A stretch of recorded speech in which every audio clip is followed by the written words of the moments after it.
to have some interaction with y'all. So I want to run through the core methodology that we teach. So it's called the REACH method, and it's an acronym that stands for Reflect, Inquire, British spelling, Agree, Confess, and Harmonize. So I'm saying a little bit about each, just to give you a sense that we're going to do a demo, and then we're going to take some questions soon after that. So reflect, this means get ready. Like a whole bunch of, a lot of the times when people are interacting around something they disagree about, they're not calm, they're not centered. They need to relax.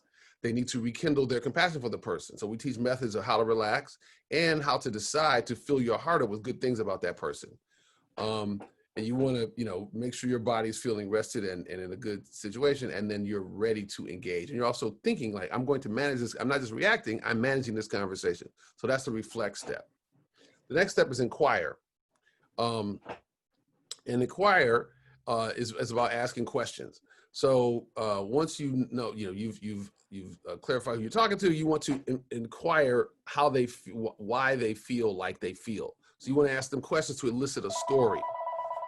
You want to try to get a story out of them. That's important to do. So not just a belief, but a story. And you want to do so and engage them from a stance of empathy. You want to, again, it's important to make a commitment to being empathetic. So when they tell you that story, you're in a stance of listening and supporting, hearing, and trying to understand their experience. Next is agree.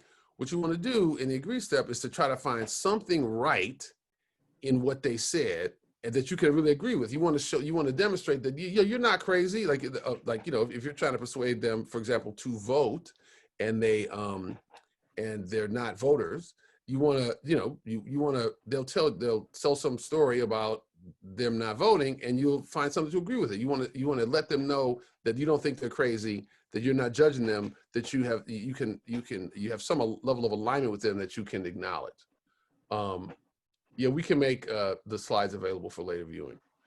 Okay, then you have the step that really that often fosters the transformation, and the C is confess. So here's where you share a personal story about a time when you had that experience or felt that way too. So you go past telling them that you agree with them to show them that you agree with them by telling a story that embodies the thing that they convey. So, and I'll show you what y'all looked at. I'll show what that looks like in a minute.